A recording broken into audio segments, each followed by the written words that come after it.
Hello friends.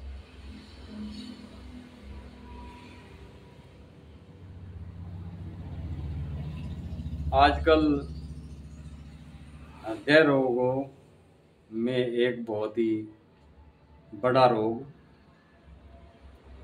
प्रदूषण के कारण वायु फेफड़ों में जमा होकर किसी भी व्यक्ति को रोगी बना देती है और हृदय के तमाम रोग पैदा हो जाते हैं। लेकिन एक पहले तो एक कारण अक्सर रोगी को बहुत ज़्यादा घातक होता था, वो था धूम्रपान, बीड़ी सिगरेट पीना, चूर आदि।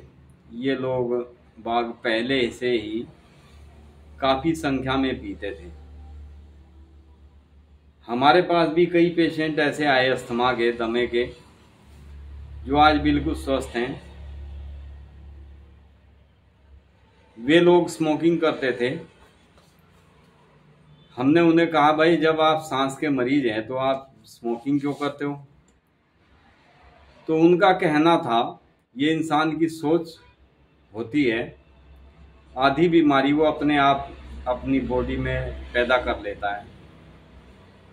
उनका कहना ये होता था कि सर हम बीड़ी पीते हैं या सिगरेट पीते हैं तो हमें खांसी उठती है, खांसी उठती है तो खांसी होने से हमारे फेफड़ों के अंदर जितना बलगम जमा होता है खांसने से वो बाहर निकल जाता है, और यदि हम बीड़ी सिगरेट नहीं पीते तो हमें खांसी नहीं उठती, केवल सांस हमारा घर घर की आवाज़ करके सांस लेना हमें मुश्किल हो जाता है। इस कारण हम बीड़ी सिगरेट पीते हैं। अब उनको कौन समझाए कि तुम्हारी बीमारी ही ये धूम्रपान है। इसी के कारण आप आज अस्थमेटिक हैं, आप ब्रोंकाइटिस के पेशेंट हैं, आपके लंग्स के ऊपर इतना गलत प्रभाव इन चीज़ों का पड़ता है। लेकिन कुछ लोग, जैसे विशेषकर गांव देहात में रहने वाले खासकर किसान लोग, जो मेहनत कश होते हैं, खेती बाड़ी करते हैं, तो वे उनका कहना ये होता है कि सर जैसे हम खेत में काम कर रहे होते हैं तो बीड़ी सिगरेट के बहाने थोड़ी देर हम आराम के लिए बैठ जाते हैं, थोड़ा हमें रेस्ट मिल जाता है। ये रेस्ट नहीं होता, ये आपके लिए बहुत घातक होता है, क्योंकि आपने खेत में बहुत ही ज़्यादा मेहनत की है।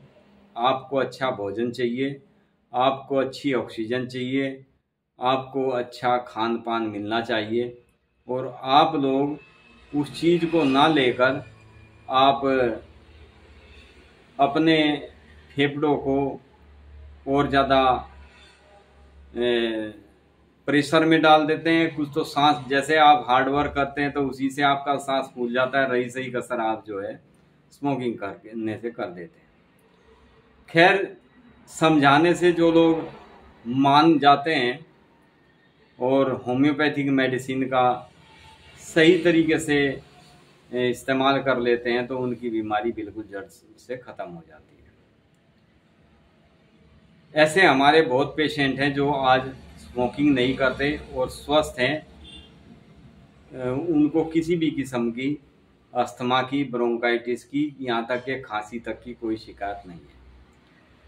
आज हर शहर में वाहनों से निकलने वाला धुआं भी वातावरण को प्रदूषित करता जा रहा है। फेफड़ों में कार्बन जमा हो जाता है तो स्वच्छ ऑक्सीजन हमें नहीं मिल पाती। ये जो दवाई मैं आपको बताऊंगा, ये दवाई फेफड़ों को इस योग्य बना देती है कि जो हम सांस लेते हैं, सांस का रोगी स्वच्छ ऑक्सीजन सांस के द्वारा ले सके। ये उसके लिए बहुत ही बेस्ट मेडिसिन है। इस दवा का श्वास प्रणाली, रिस्पिरेटरी ऑर्गन्स तथा पाचन तंत्र, एलिमिनेटरी ट्रैक पर बहुत बेस्ट काम करती है ये मेडिसिन। इन दोनों पर विशेष प्रभाव देखने में आता है इस मेडिसिन का। फेफड़ों में काफ़ी जिनको कफ जमा हो जाता है, इतना जमा हो जाता है कि सांस लेने में दिक्कत आने लगती है, ये मेडिसिन श्वास केंद्रों को उत्तेजित करके रक्त में ऑक्सीजन की मात्रा को बढ़ा देती है और कार्बोलिक एसिड को हमारे रक्त से बाहर निकालने का काम करती है, जिससे रोगी के फेफड़ों में वायु संचित नहीं होती और रोगी को कष्ट भी कम हो जाता है। कम क्या, जिन जो लोग परहेज करके इस दवाई का सेवन करते हैं उनका कष्ट कम ही नहीं, हमेशा हमेशा के लिए दूर हो जाता है। व्यक्ति जो भी सांस रोग से पीड़ित है उसे पेशेंस रख के दवाई लेनी होती है। ये मेडिसिन, होम्योपैथिक की मेडिसिन, किसी भी बीमारी में यदि आप लेते हैं तो आपको पान, बीड़ी, सिगरेट, तंबाकू, शराब, जिस चीज़ के सेवन करने से आपके मुंह में स्मेल पैदा होती है उस व्यक्ति को इन चीज़ों का परहेज जरूरी करना होता है, अदर बीमारी में भी। और ये तो हमारे सांस की बात है, हमारे फेफड़ों की बात है, तो उसमें आपको ये चीज़ों का सेवन यदि आप बिल्कुल नहीं करते हैं तो ये हमारी गारंटी है इस चीज़ की कि आप एक स्वस्थ जीवन जी सकते हैं। आपकी सांस की बीमारी हमेशा हमेशा के लिए ठीक हो सकती है। ये आपके ऊपर डिपेंड है। मेडिसिन अपना पूरा 100% परफॉर्मेंस देती है। यदि आप 95% भी परहेज कर लेते हैं तो भी आपको बहुत फ़ायदा देती है मेडिसिन।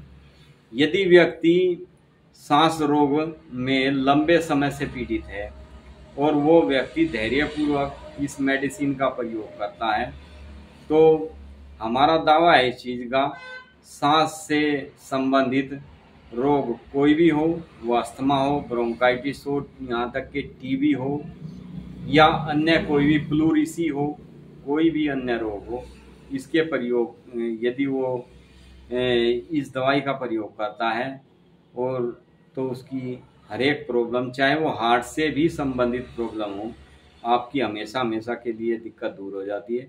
कई व्यक्तियों को खांसी नहीं होती, कफ नहीं होता, लेकिन उनको हार्ट में स्वेलिंग आ जाती है। हार्ट में स्वेलिंग आने से भी सांस लेने में बहुत ज़्यादा दिक्कतें आने लगती है, सांस भारी हो जाता है, हार्ट बढ़ जाता है, यानी हार्ट फैल जाता है, तो उसके लिए भी बहुत ही उपयुक्त मेडिसिन है। फ्रेंड्स, हार्ट के लिए, हमारे पाचन तंत्र के लिए, हमारे लीवर के लिए, हमारे लंग्स यानी फेफड़ों के लिए बहुत ही उत्तम मेडिसिन है। इस मेडिसिन का यदि आप सेवन करते हैं तो आप हमेशा हमेशा के लिए रोग मुक्त हो सकते हैं। व्यक्ति पहले से बेहतर जीवन जीने लगता है। फ्रेंड्स, इसमें जो जो हम मेडिसिन देते हैं पेशेंट को, वो मेडिसिन आज मैं आप लोगों के सामने प्रस्तुत करता हूँ, आप लोगों को बताता हूँ।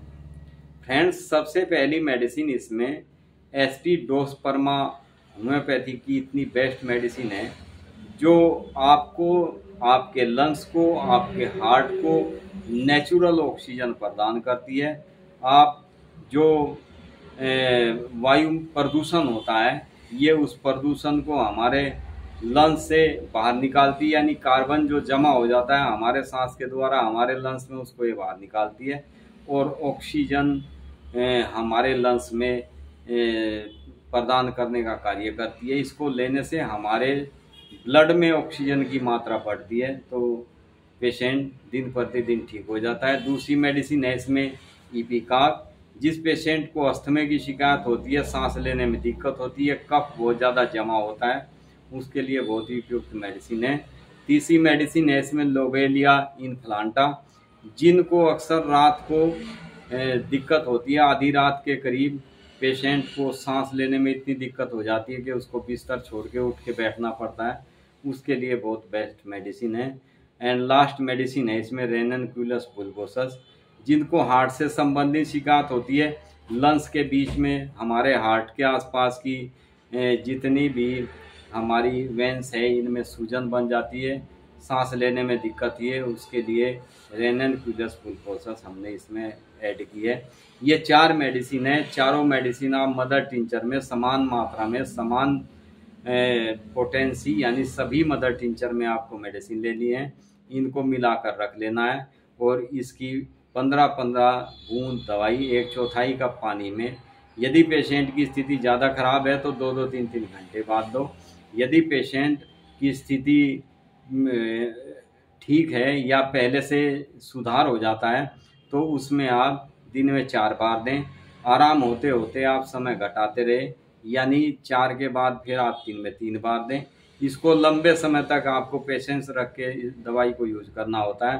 तो आपको फेफड़ों से संबंधित, लंग्स से संबंधित, सांस से संबंधित कोई भी बीमारी हो, ये उसका समूह नष्ट कर देती है उस बीमारी को, और आपके फेफड़ों को नई ऑक्सीजन प्रदान करती है। तो आप देखेंगे आपके रक्त में नई ऑक्सीजन प्रदान करती है। तो आपके फेस के ऊपर, ये हमारी गारंटी है, जिसने परहेज करके नियम से दवाई ली, 1-2 महीने के अंदर ही फेस पर ऐसा ग्लो आ जाता है जैसे कभी आपको पहले भी कभी नहीं रहा होगा। जवानी के समय पर ऐसे मतलब फेस की सारी झुर्रियाँ, फेस पे जैसे सांस के मरीज को अलग से ही दिखाई देता है, उसके सूजन हो जाती है, उसके चेहरे पर झुर्रियाँ आ जाती है, उनको सबको ये सबमिट करने का कार्य करती है और आपको एक नवजीवन प्रदान करने का कार्य करती है। Thank you friends. जिसको भी सांस से संबंधित कोई भी दिक्कत हो वे इस मेडिसिन को लें, और हमें कोई भी दिक्कत हो तो कमेंट करके बताएं। वीडियो अच्छी लगे तो लाइक शेयर सब्सक्राइब करें। Thank you friends. Be happy and be healthy.